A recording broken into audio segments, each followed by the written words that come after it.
أنبئكم بخير من ذلكم للذين اتقوا عند ربهم جنات تجري من تحتها الأنهار خالدين فيها وأزواج مطهرة ورضوان من الله والله بصير بالعباد. کر دے گا؟ میں نے کہا نہیں کرے گا. اس نے تحقیر سے دیکھا کہ کم سمجھ آدمی ہے. کہا آپ کیا جانتے ہیں؟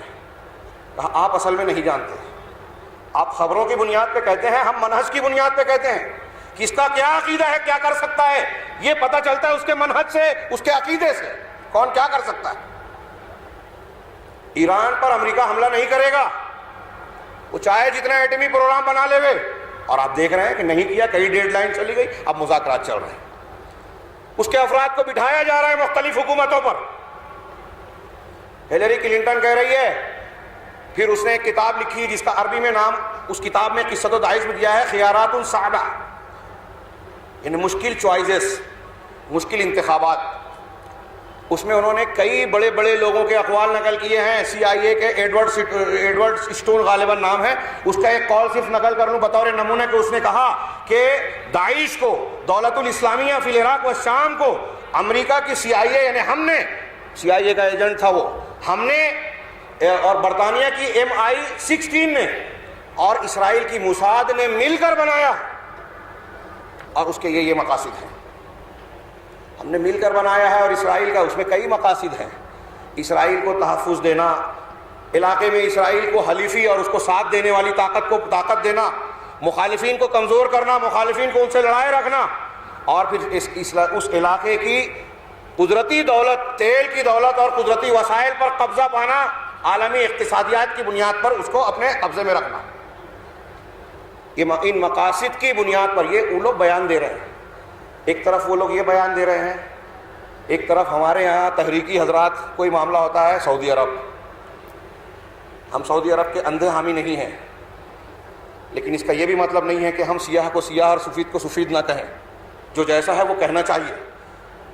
سعودی عرب مجرم کی جرم کے کٹہرے میں, سلفی وہابی اور اہل حدیث جرم کے کٹہرے میں, اور اب تو کچھ سنی حضرات بھی اس میں اس دام میں آ گئے.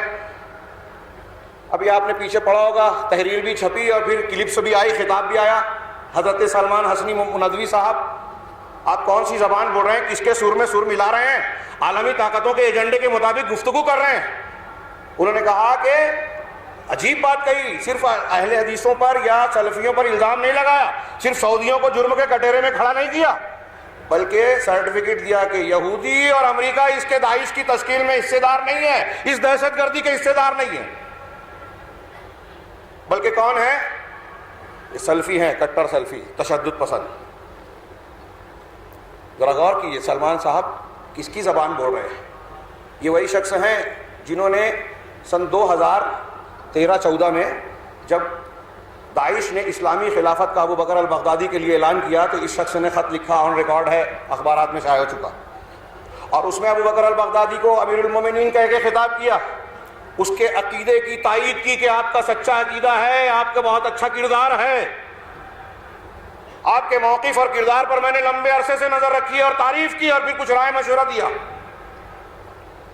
اس وقت امیر المومنین تھے, آج وہ سلفی ہو گئے اور دہشت گرد ہو گئے. کس کی زبان بول رہے ہیں؟ میں نے عرض کیا, یہ ہیلری کلنٹن وغیرہ کا بیان نقل کیا 2001-2002 سن میں, تھوڑا موڑا فرق لوگ لکھتے ہیں کہ عراق میں ابو مصعب الزرقاوی نے دعوت الجہاد, جماعت التوحید والجہاد نام کی ایک تنظیم کی بنیاد رکھی. یہ وہ دور تھا جب امریکیوں کا غلبہ ہو رہا تھا صدام حسین کے خاتمے کے بعد. امریکیوں سے لڑنے کے اعلان اور نعرے کے نام پر یہ پیدا ہوا. اس نے اعلان کیا, اپنی تنظیم بنائی اور اسامہ بن لادن کے ہاتھ پر بیعت کا اعلان کیا اور کہا کہ ہم القاعدہ کے نمائندے ہیں عراق میں. دیکھتے ہی دیکھتے عراق میں اس کو بڑی مقبولیت حاصل ہو گئی. سطحی قسم کے ہمارے نوجوان نعروں کے پیچھے بھاگ پڑتے ہیں, حقائق نہیں دیکھتے, بھاگ گئے. عراق میں اس کو بڑی قوت ہے, سب سے مضبوط تنظیم بن گئی. 2004 میں 6 میں اس کی موت ہو گئی. اس کے بعد ابو عمر البغدادی جو ہے الدولۃ فی العراق اس وقت صرف نام تھا, عراق میں حکومت, اس تنظیم کا بنیادی لیڈر بنا. اس کے کچھ اور شام کے اور ادھر ادھر کے کچھ لوگ پاس وہ بن گئے. ایمن الظواہری جو القاعدہ کا لیڈر تھا اس سے ان کے تعلقات تھے. یہ سب چیزیں آن ریکارڈ ہیں, میں ہوائی باتیں نہیں کر رہا ہوں, نیٹ وغیرہ پہ موجود ہیں. اور یہ نام دیکھیے ابو مصعب, ابو عمر, ابو بکر, یہ نام کنیتوں کے ساتھ رکھتے ہیں تاکہ ان کی اصل معلوم نہ پڑے. اور کنیت بھی عمر اور ابو بکر کے نام سے رکھی تاکہ لوگوں کو یہ شک نہ ہو کہ یہ شیعہ ہیں یا شیعوں سے تعلق رکھتے ہیں. یہ خالص سنی ہیں, ان پر وہابی اور سلفی ہونے کا الزام لگایا جا سکے. نام بھی ایسا رکھا. جو لوگ سازش کرتے ہیں کہ یہاں ہم کو بم دھماکہ کرنا ہے اور بم دھماکہ کرنے کے بعد کس پر الزام ڈالنا ہے, جس پر الزام ڈالنا ہے اس پر الزام ڈالنے کے کچھ سراغ اور کچھ چیزیں ڈال دی جاتی ہے تاکہ تفتیش کرنے والے گمراہ ہو سکیں, اصل مجرم کی بجائے دوسروں کی طرف جائیں جن کو یہ مجرم کے کٹہرے میں کھڑا کرنا چاہتے ہیں. نام بھی ایسا ہی رکھا. 2010 میں ایک بم دھماکے میں یہ ابو عمر بھی موت کا شکار ہوا. 2011-12 میں ابو بکر البغدادی کو سربراہ بنایا گیا. اس کو امیر المومنین کا ہونے کا اعلان کیا گیا. پہلے صرف عراق کے لیے اعلان کیا گیا, پھر عراق کے بعد شام کے جبہۃ النصر سے اس کا معادلہ, اس کی جو ہے تائید ہوئی یا ساتھ ہوا, کولیبریشن ہوا, تو یہ دونوں نے مل کے الدولۃ فی العراق و شام کا نام دے دیا. اور شام کے بھی تنظیمیں اس کے ساتھ جڑ گئی. دیکھتے ہی دیکھتے بعد میں اقتدار کا جھگڑا, لوگ کچھ بھی کہتے ہوں, اقتدار کے جھگڑے میں جبہۃ النصر اور ان کے درمیان اختلاف ہو گیا. دونوں الگ الگ ہو گئے لیکن اسے قوت حاصل ہو گئی تھی. یہ کون سا دور تھا جب یہ شام میں داخل ہوا؟ تو آپ کو معلوم ہونا چاہیے کہ شام میں اس وقت جو حکومت کی مزاحمت کرنے والے سنی عناصر تھے ان کی طاقت بڑھ رہی تھی اور بشار الاسد اور اس کی فوج کو کمزوری حاصل ہو رہی تھی, کمزور پڑ رہی تھی. آپ کو یہ بتا دوں کہ گزشتہ 3 سال کی مدت میں شام میں تقریباً 3.5 لاکھ, یہ محتاط ہے, اس سے زیادہ ہے, کم نہیں, 3.5 لاکھ سنیوں کو قتل کیا جا چکا ہے. 3.5 لاکھ. 10-5 کہیں عیسائی کی موت ہو جائے تو پورا عالمی میڈیا دنیا کو سر پر اٹھا لیتا ہے. 140 لوگ فرانس میں دھماکے میں مر گئے. بہت افسوس کی بات ہے, ہم اس کی مذمت کرتے ہیں, وہ قطعی صحیح نہیں ہے, لیکن اس پر جتنا شور کیا گیا اس کے مقابلے میں یہ کیا معنی رکھتا ہے؟ شام کے 3.5 لاکھ سنی قتل کر دیے گئے دنیا کی آنکھوں کے سامنے. دنیا کا ضمیر کوئی حرکت میں نہیں آیا. کون لوگ مار رہے ہیں وہاں, کن کو مار رہے ہیں؟ سنی 95% ہے شام میں, سنی 95%. شیعہ سنی کی خانہ کی تقسیم میں یہاں کروں تو لوگ کہیں گے مسلکی. عالمی طاقتیں اس مسلکی اختلاف کو بنا رہی ہیں اور چاہتی ہیں کہ شیعوں کو طاقت دے دی جائے. ہر مقام پر ساتھ لے کر ان کو غلبہ دیا جا رہا ہے, ان کے افراد کو ٹریننگ دی جا رہی ہے, ان کو ہتھیار فراہم کیا جا رہا ہے. بشار الاسد کی حکومت, بشار الاسد بذات خود نصیری فرقے سے تعلق رکھتا ہے. نصیری شیعوں کا غالب فرقہ, جن کے عقیدے کا ایک حصہ صرف بتاؤں, ان کا عقیدہ ہے کہ حضرت علی رضی اللہ تعالیٰ عنہ کی شخصیت کے اندر اللہ کی ذات حلول کر گئی تھی. ایران اس کا ساتھ دے رہا ہے کھلے طور سے, کوئی چھپا ہوا نہیں ہے, مدد کر رہا ہے ہتھیار سے, افراد سے. ہر لوگ جہاں بحق ہو گئے کسی کے تعلق سے کہ وہ کیا ہے, کس کے حق میں ہے, یہ معلوم کرنے کے لیے یہ بھی دیکھنا چاہیے کہ اس کی کارروائیوں سے کس کو فائدہ ہو رہا ہے, کس کو نقصان. داعش سے مسلمانوں کو 1% کوئی فائدہ بتا دے, القاعدہ یا داعش سے. سلمان صاحب غور کریں کہ فرانس میں دھماکہ ہوتا ہے, نتیجہ کیا ہوا؟ پوری دنیا میں اسلام اور مسلمانوں کے خلاف ایک مارکا بن گیا, ایک ہلچل اور لہر چوک بن گئی. سارے مسلمان دفاعی پوزیشن میں, مسلمانوں کے خلاف کارروائیاں عام ہونے لگی. 2 لاکھ شامی لوگ جو یورپ میں پناہ گزی کی حیثیت سے گئے تھے, ان پر عرصہ حیات تنگ کیا جانے لگا کہ ان کے بیچ میں دہشت گرد بھی آ گئے ہیں. بشار الاسد نے بھی بیان دے دیا. اب ان کو وہاں تنگ کیا جانے لگا کہ شامیوں کو یہاں آنے نہ دیا جائے. اور یہ ہمارے تحریکی اور یہاں کے میڈیا کے لوگ, سعودی عرب سے ازلی دشمنی رکھنے والے لوگ, عربوں سے, سنیوں سے, وہ کہتے ہیں کہ عرب ملکوں کے لیے شرم کی بات ہے کہ یورپ کے لوگ 2 لاکھ پناہ گزینوں کو مقام اور پناہ دے رہے ہیں, جگہ دے رہے ہیں. انہیں پتہ ہی نہیں ہے, یہ خبر آتی نہیں ہے کہ سعودی عرب میں 25 لاکھ شامیوں کو پناہ گزین بنایا گیا. اور شاہ سلمان جو موجودہ ہے انہوں نے کہا تھا کہ یہ پناہ گزین نہیں ہے, یہ ہمارے بھائی ہیں. سعودی عرب کے عام شہریوں کو جس طرح تعلیم، طبی سہولیات اور دوسری سہولیات مہیا ہیں، ایسے ان شامی بھائیوں کو دی جائے. یہ پناہ گزی نہیں ہے، ہمارے بھائی ہیں، لیکن ان کی مخالفت کی جاتی ہے. شام میں کردار دیکھیے غزوہ احد کی طرح. 3 کردار تھا غزوہ احد میں. مشرکین مخالف تھے، مسلمان خالص لوگ تھے، اللہ کے رسول صلی اللہ علیہ وسلم اور دین کے سچے سپاہی، اور ان کے بیچ میں ایک طبقہ تھا منافقین کا. آج کے جتنے بھی محاذ ہیں یہ 3 طبقے آپ کو نظر آئیں گے کہ ایک تو کھلے ہوئے مخالف ہیں، ایک کھلے ہوئے اہل دین ہیں، دیندار لوگ ہیں، اور ایک ان کے درمیان منافقین ہیں. لیکن ہمارا میڈیا، ہمارے تحریکی، ہمارے ندوی اور حسنی صاحب یہ کہتے ہیں کہ سعودی عرب اور سلفیت ہی دشمن ہے. ابھی ایک اتحاد بنا، عسکری فوجی اتحاد. امریکہ اور یورپ کے پیٹ میں درد ہو رہا ہے، بیانات دے رہے ہیں. سعودی عرب کو متہم جرموں کے کٹہرے میں کھڑا کرنا چاہتے ہیں. وہ کہتے ہیں کہ سعودی عرب جو ہے وہ دہشت گردی کو طاقت پہنچانے کا سب سے بڑا مرکز ہے. ان کے لوگوں کے بیانات آتے رہتے ہیں. 9/11 کے واقعے کے بعد سے دنیا شاہد ہے، لوگ جانتے ہیں کہ یورپ اور امریکہ میں ہر روز کوئی ایک نہ ایک کتاب چھائے ہو رہی ہے جس میں یہ بتایا جاتا ہے کہ دہشت گردی سے دنیا کو خطرہ ہے، اور اس دہشت گردی کے زمانہ کار وہابیوں کے ہاتھ میں ہے، سلفیوں کے ہاتھ میں ہے. ہمیں ان لوگوں سے خطرہ ہے جو قرآن و حدیث کا دین بیان کرتے ہیں، باقی لوگوں سے نہیں. یورپ اور امریکہ کا تھنک ٹینک کہتا ہے، میں نقل کر رہا ہوں، کسی پر چوٹ نہیں کر رہا ہوں، کسی کی دل آزاری مقصود نہیں ہے، حقائق پیش کر رہا ہوں، اور یہ آن ریکارڈ ہے. ان کی کتابیں آج دنیا میں موجود ہیں، نیٹ کا زمانہ ہے، آپ دیکھ سکتے ہیں. کچھ لوگ تو جا کر ان کی پارلیمنٹ میں خطاب کر کے وہابیوں کے کمزوریاں بتا رہے ہیں کہ ان کو کس طرح لڑا جا سکتا ہے، کس طرح ان کے درمیان اختلافات پیدا کیے جا سکتے ہیں. وہابی ہمارا نام نہیں ہے، لیکن جو چل رہا ہے میں اس کے اعتبار سے کر رہا ہوں. ہم اپنے آپ کو وہابی نہیں کہتے، یہ تو انگریزوں نے ہی نام دیا تھا ہندوستان کے سامراجی دور میں، اس کی اپنی تاریخ ہے، آپ جانتے ہیں. تو شام کے محاذ پر ہم یہ 3 کردار دیکھ رہے ہیں. اچانک جب سنی لوگ غلبہ پانے جا رہے ہیں تو اچانک داعش وہاں داخل ہوتی ہے، یورپ امریکہ کی مخالفت کے نعرے کے ساتھ، اسلامی خلافت کے نعرے کے ساتھ. لیکن نقصان کس کو پہنچاتی ہے؟ صرف مسلمانوں کو، سنی شہریوں کو. بشار الاسد کی فوج اور فوجی دستوں کو کوئی نقصان نہیں پہنچایا داعش نے. شیعوں اور ایرانیوں کو کوئی نقصان نہیں پہنچایا، بلکہ ان کے ساتھ ساتھ مسلمانوں کا قتل کیا اور کر رہے ہیں.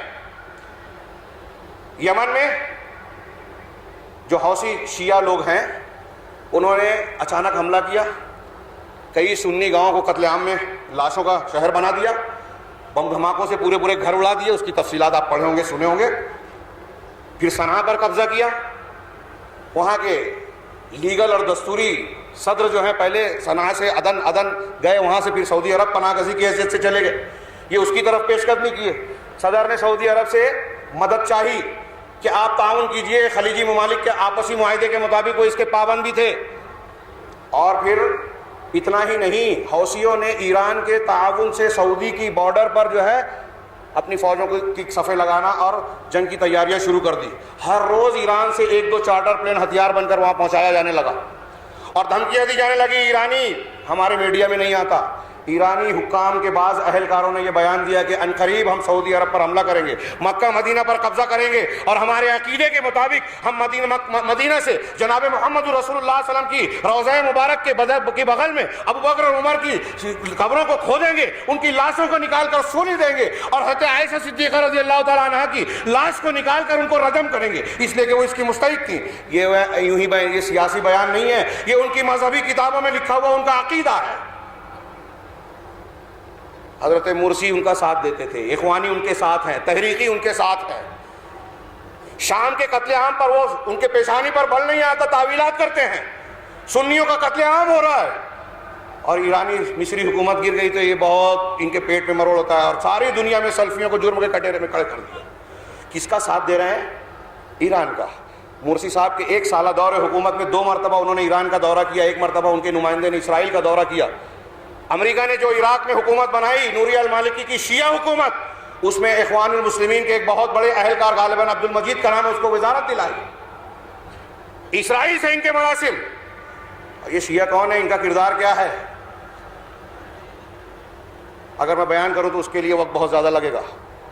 حضرت عثمان غنی رضی اللہ تعالیٰ عنہ کے دور سے لے کے آج تک ان کا ایک ہی کردار رہا ہے.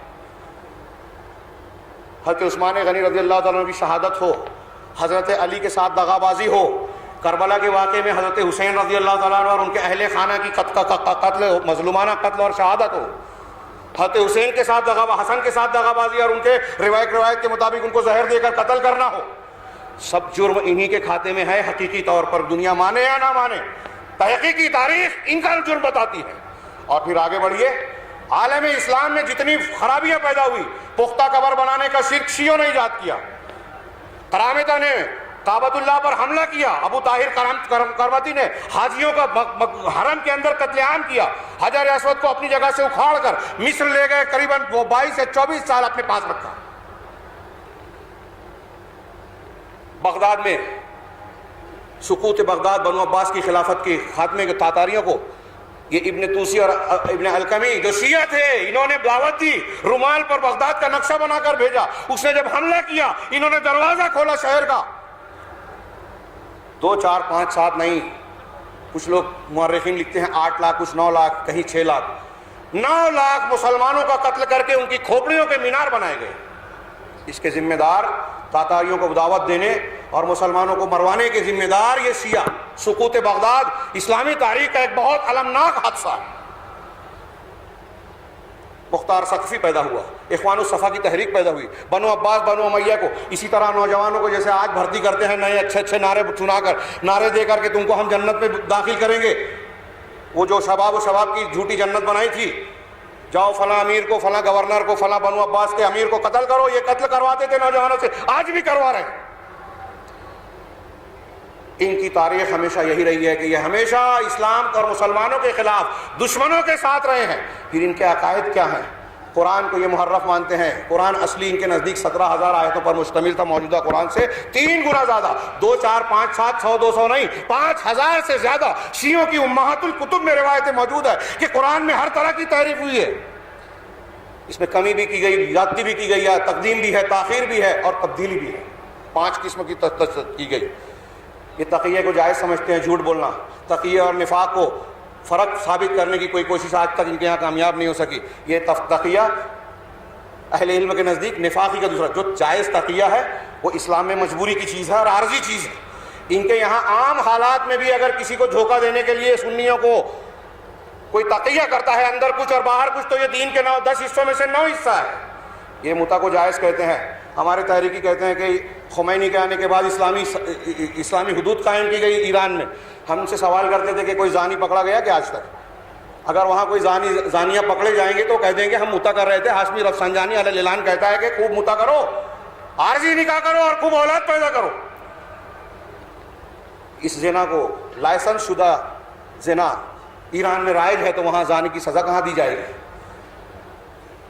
یہ ابو بکر عمر فاروق اور حضرت عائشہ صدیقہ اور تمام صحابہ کرام کو مرتد اور ابو بکر عمر پر لعنت بھیجنے کو عبادت مانتے ہیں، ہوائی باتیں نہیں ہیں۔ یہ شیعوں کا ظلم آج کتنا چل رہا ہے، شام میں قتل عام میں شریک ہیں، عراق میں لاکھوں مسلمان سنیوں کو قتل کر چکے ہیں اور کر رہے ہیں، ایران اسرائیل کے ساتھ مل کر، امریکہ اور اسرائیل کے ساتھ مل کر۔ احواز ایک علاقہ ہے، سنی علاقہ تھا، یہ اس کے جنوب میں عراق پڑتا ہے، سمندری ساحلی علاقہ ہے، اس کے قرب و جوار میں یہ تقریباً 3,75,000 مربع کلومیٹر پر مشتمل ایک عربی علاقہ ہے احواز۔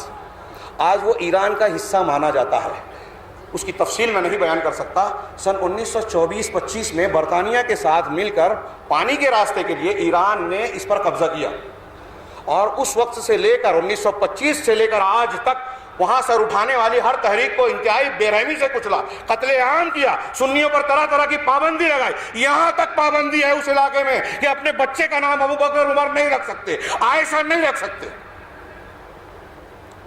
وہ مسلمانوں کے خیر خواہ ہو سکتے ہیں، ہم لوگ ان کا جھنڈا اکھاڑتے، تحریکی لوگ ان کا ساتھ دیتے ہیں۔ مسلمانوں پر کوئی دکھ آفت آئے، وہ وہاں کی میں تفصیل کیا بتاؤں، احواز کی، خون کے آنسو روئیں گے اگر آپ اس کی تفصیلات کو جان لیں، انتہائی شدید مظالم۔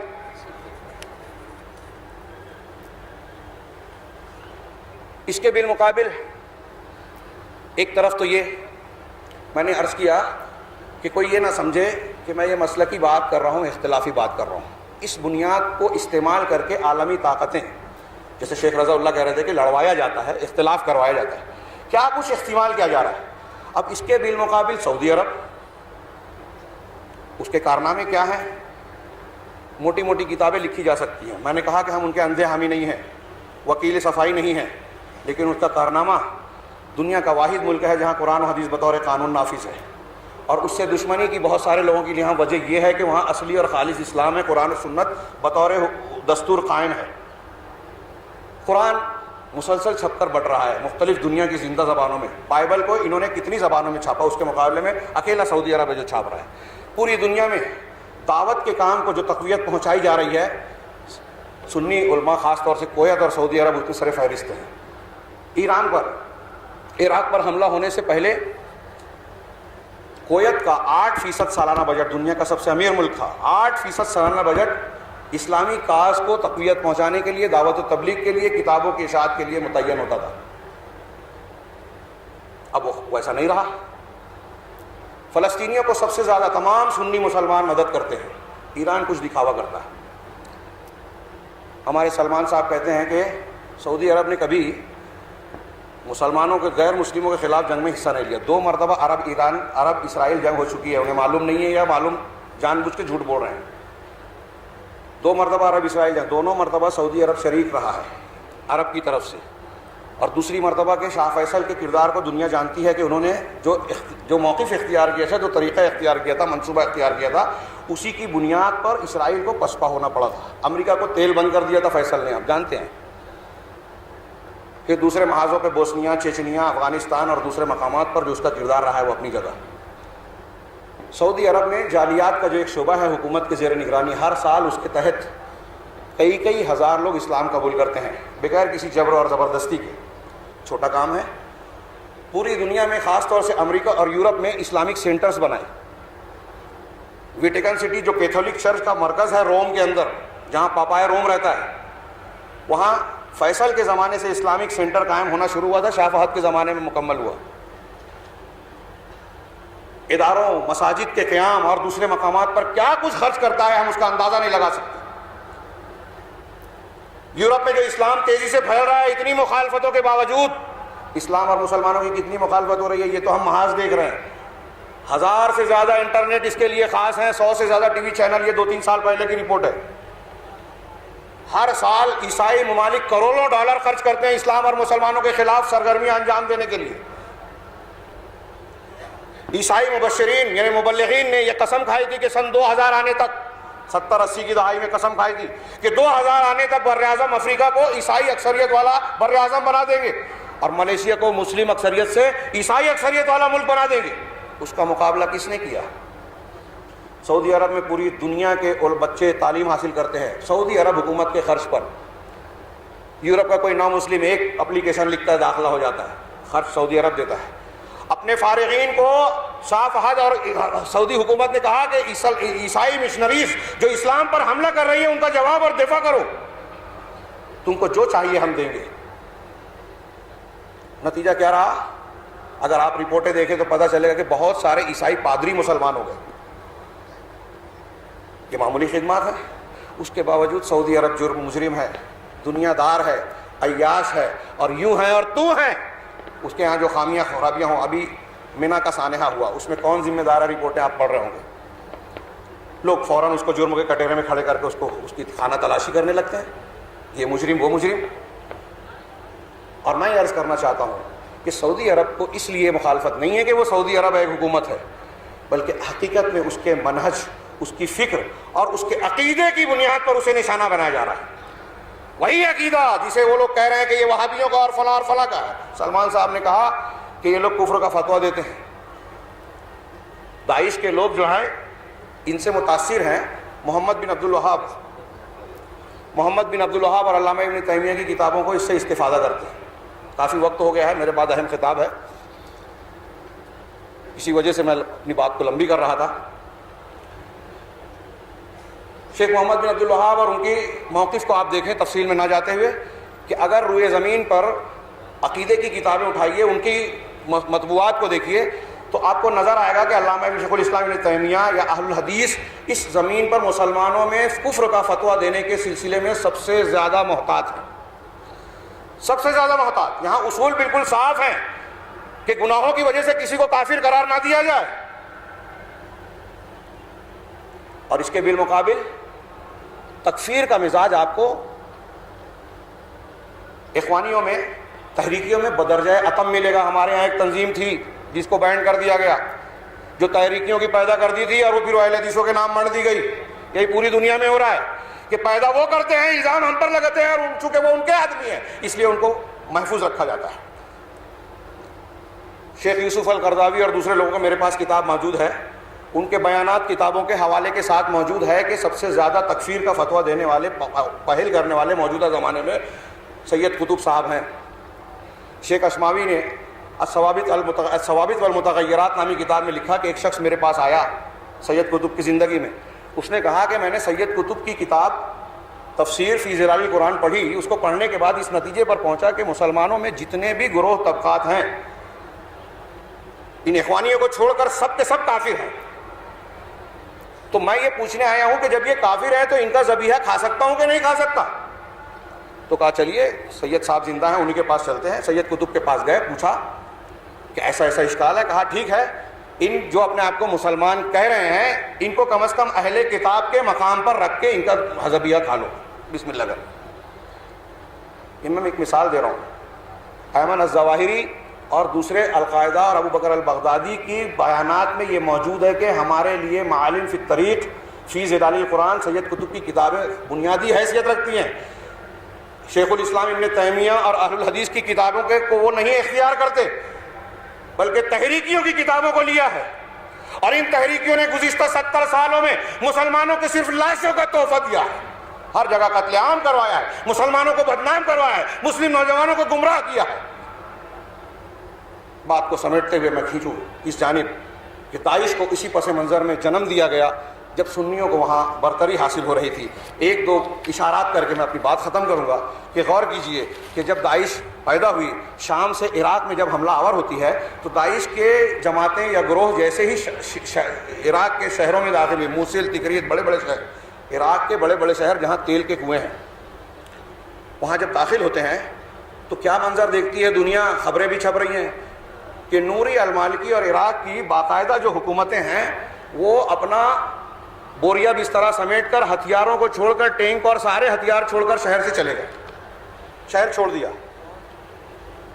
ایک چھوٹی سی بات سوچنے کی بات ہے کہ وہ امریکہ، یورپ اور عالمی طاقتیں اور متحدہ محاذ جنہوں نے صدام حسین کی زبردست طاقت کو خاطر میں نہیں لایا اور چند دنوں میں زیر کر دیا، وہ نئی پیدا ہونے والی چھوٹی سی تنظیم جس کے ارکان کچھ کہتے ہیں کہ 5000 ہیں، کچھ کہتے ہیں 10,000 ہیں، کچھ کہتے ہیں 40 اور 50,000 ہیں، کچھ نہیں معلوم.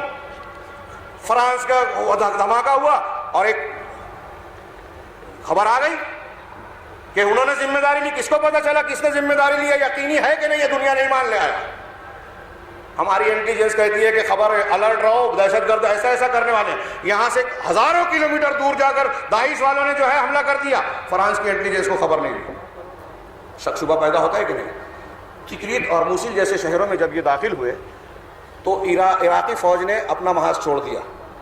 میں یہ کہتا ہوں کہ چھوڑا نہیں، ان کے لیے شہر کو خالی کر دیا کہ قبضہ کرو اور یہ ہتھیار لے لو. پھر اتنا ہی نہیں، ان کے پاس مسلسل ہتھیار بڑھتے جا رہے ہیں. یہ ایک سوال ہے، ہتھیار کہاں سے آ رہے ہیں؟ داعش کے پاس ہتھیار بنانے کی فیکٹری ہے، جدید ہتھیار کہاں سے آ رہے ہیں؟ عالمی طاقتیں ان کو دے رہی ہیں، اسرائیل دے رہا ہے، ایران دے رہا ہے. پھر ان کے پاس دولت کہاں سے آ رہی ہے، فنڈنگ کہاں سے ہو رہی ہے؟ سب سے بڑا سوال. ابھی اس پر تو بحث بھی چلی. رشیا نے امریکہ سے سوال کیا کہ بھائی وہ پیسہ کا کہا تیل بیچ رہے ہیں. کہا امریکہ نے 3000 فوجی حملے کیے، بمباریاں کی. داعش کے قبضے میں جو تیل کے کنویں ہیں اس پر کوئی ایک بھی بم نہیں برسایا. کیوں؟ کہا ماحولیات میں خرابی آئے گی. وہاں سے 1 لاکھ لیٹر یا بیرل پر ڈے نکالا جا رہا ہے اور کویت سے 10 لاکھ لیٹر پر ڈے نکالا جاتا تھا. اس سے جتنا پالوشن ہوا وہ انتہائی کم تھا اور اس کے مقابلے میں یہ اور کم. وہاں حملہ کر دیا کویت میں، یہاں نہیں کر رہے ہیں. امریکہ اور یورپ والی طاقتیں کہتی ہیں کہ داعش جو ہے تیل بیچ کر جو ہے اپنی مالی ضروریات کو، سرمایہ کی ضروریت کو پورا کر رہے ہیں. سوال یہ کہ تیل بیچ کسے رہے، کسے تیل بیچا جا رہا ہے؟ سوچنے کی بات ہے. غزہ اسرائیل کا ایک علاقہ ہے پورے لمبے چوڑے علاقے کو کئی سو مربع کلومیٹر کے فاصلے کو انہوں نے جیل بنا دیا. وہاں ایک ڈاکٹر اور ایک کارتوس جو ہے وہ سیٹلائٹ کی اور اسرائیلی نگہبانوں چوکیداروں کی نگاہ میں آئے بغیر جا نہیں سکتا. داعش کی حکومت ہر روز لاکھوں لیٹر تیل دوسرے ملک کو بیچ رہی ہے کم قیمت میں, اور دنیا کو پتہ نہیں چل رہا ہے کہ خرید کون رہا ہے. یہ سمجھ میں آنے والی بات ہے. ان کے پاس جدید اسلحے, جدید کمپیوٹر اور ویب سائٹ کے ماہرین ہیں, کہاں سے آئے؟ روس کے ریڈیو نے یہ خبر دی کہ ابو بکر البغدادی جو آج امیر المومنین بنا بیٹھا ہے وہ غیر مسلموں کا بنایا ہوا مسلم خلیفہ ہے, مسلمان خلیفہ نہیں ہے. عالمی طاقتوں کی بنائی ہوئی اسلامی خلافت. ریڈیو روس نے بتایا کہ امریکہ نے اس کو کابل کی جیل سے رہا کیا تھا. ایک گوانتانامو کی جیل میں پہلے قید تھا, پھر کابل میں لایا گیا اور یہاں سے رہا کر کے اس کو امیر بنا دیا گیا. کئی داعش کے لوگ واٹس ایپ پہ خبریں آئی, اب پتہ نہیں کتنی مضبوط ہے. داعش کے مرنے والے لوگ جو ہے سپاہی, ان کے ہاتھوں پر صلیب کے نشان پائے گئے. یہودی تنظیموں کے علامات اور نشانات لوگو پائے گئے. یہ خبریں بھی آئی اخبارات میں کہ امریکہ اور یورپ میں جو لوگ عمر قید کی سزا پا رہے ہیں ان کو رہا کیا گیا. قید سے نکلے, ان کو جیل میں رہنا تھا زندگی بھر, حکومت نے ان کو رہا کر دیا. رہا ہونے کے دوسرے دن وہ بولتے ہیں کہ ہم مسلمان ہو گئے, اور تیسرے دن عراق آ گئے داعش میں شامل ہونے کے لیے. سعودی عرب نے کیا, سلمان صاحب غور کریں, وہابیوں نے کیا. کون لوگ بھیج رہے ہیں؟ ابھی تازہ خبر آئی ہے اخبار میں دا میرر کے حوالے سے, واٹس ایپ وغیرہ پہ آئی ہے, لیکن حوالہ دا میرر کا, لندن کا اخبار. کہ دا میرر کے رپورٹر نے جب جانچ کی تو پتہ چلا کہ ایک خاص تنظیم جو گورنمنٹ کے تحت چلتی ہے اس کے ذریعے سے داعش کے اکاؤنٹ چلائے جا رہے ہیں, ان کو پیسہ فراہم کیا جا رہا ہے, اور داعش کے احکامات کو لوگوں میں چرچا پھیلایا جاتا ہے اس کے ذریعے سے. یہ دنیا کے سامنے آتا جا رہا ہے, کر رہی ہے. اور اس کا ساتھ مسلمانوں کے وہ گروہ جن کی پوری تاریخ مسلم دشمنی پر مبنی رہی ہے, ان لوگوں نے ساتھ دیا ہے. اور ہمارے تحریکی اور کچھ نوجوان اس سے دھوکہ کھا جاتے ہیں. کچھ نیٹ پر آتا ہے کہ لوگ اتنے لوگ شامل ہیں فلاں ملک اور فلاں ملک سے, اس کی کوئی تصدیق نہیں ہے, ہمارے لوگ دھوکہ کھا جاتے ہیں. یہ خبر دی گئی کہ یورپ سے 2 مسلم لڑکیوں نے داعش میں شمولیت کے لیے عراق کا سفر کیا. کچھ دن بعد وہ دونوں کالج کی لڑکیاں آ کر کہتی ہیں کہ ہمیں زبردستی ہوائی جہاز میں بٹھا دیا گیا تھا, ہمیں معلوم بھی نہیں تھا کہ ہمیں کہاں بھیجا جا رہا ہے, ہمیں عراق میں اتارا گیا اور یہ کہا گیا کہ آپ یہاں قیام کیجئے. لیکن یہ جھوٹ ہے, ہم داعش کو نہیں جانتے, ہم داعش میں شرکت کے لیے نہیں آئے تھے. نشیمن کے اخبار بنگلور نے اس کی خبر کو شائع کیا تھا. اور کچھ نوجوانوں کے تعلق سے بھی یہ ہمیں دھوکہ دینے کے لیے اس قسم کی خبریں بنائی جاتی ہے تاکہ سچے کو جھوٹا مانا جائے, جھوٹے کو سچا مانا جائے. میرے بھائیوں, یہ جو داعش جو بھی دہشت گردی کہہ رہی ہے, میں اپنی بات کو ختم کرتے ہوئے عرض کرنا چاہتا ہوں, شولہ پور جمعیت اہل حدیث کے سجائے ہوئے اس اسٹیج کے تحت جمعیت اہل حدیث مہاراشٹر بلکہ جمعیت اہل حدیث ہند کی طرف سے دنیا کے تمام سلفیان کی جانب سے کہ ہم ہر قسم کی دہشت گردی کی شدید مذمت کرتے ہیں.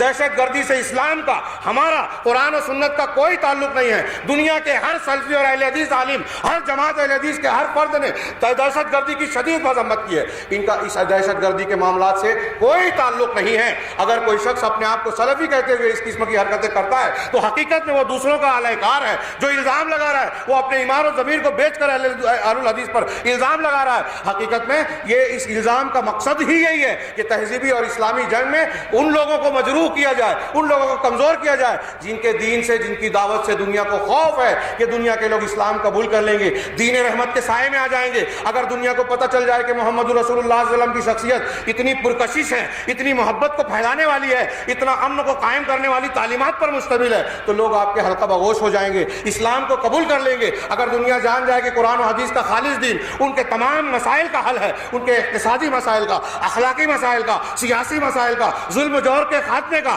دہشت گردی کے خاتمے کا, تو وہ اسلام کو قبول کرنے پر مجبور ہوں گے. وہ اپنے مسائل کو حل کرنے کے لیے قرآن و حدیث کی طرف رجوع کریں گے. لیکن دنیا کی طاقتیں یہ نہیں چاہتی, اس لیے وہ اسلام کو, مسلمانوں کو, خالص اسلام کے علمبرداروں کو بدنام کرنا چاہتے ہیں. خود مسلمانوں میں چھپے ہوئے ان لوگوں کو جو اصلی اسلام سے واقف نہیں ہیں, جو صحیح دین کے ماننے والوں سے نفرت کرتے ہیں, ان کو استعمال کرتی ہے. اسلام کا پیغام انسانیت کے نام یہ ہے کہ عدل و انصاف قائم کیا جائے. اگر صرف انصاف ہم قائم کر لیں تو اہل الحدیث کو, سلفیوں کو ہم کہیں گے کہ دنیا کے بہترین لوگ ہیں. اللہ تبارک و تعالیٰ سے دعا ہے کہ یہ جو حقیقت ہے ہمیں اپنے عمل و کردار سے اس کو ثابت کرنے کی ہمیں توفیق عطا فرمائے. دعوت و تبلیغ کے ذریعے سے یہ پیغام دنیا تک پہنچانے کی ہمیں توفیق عطا فرمائے کہ آپ کے تمام مسائل کا حل قرآن و سنت میں ہے, یہ تمام بیماریوں کا علاج ہے. اقول قولی ھذا واستغفر اللہ لی ولکم سائر المسلمین وصلی اللہ علی نبینا محمد. جزاکم ربنا لا تزغ قلوبنا بعد إذ هديتنا وهب لنا من لدنك رحمة إنك أنت الوهاب.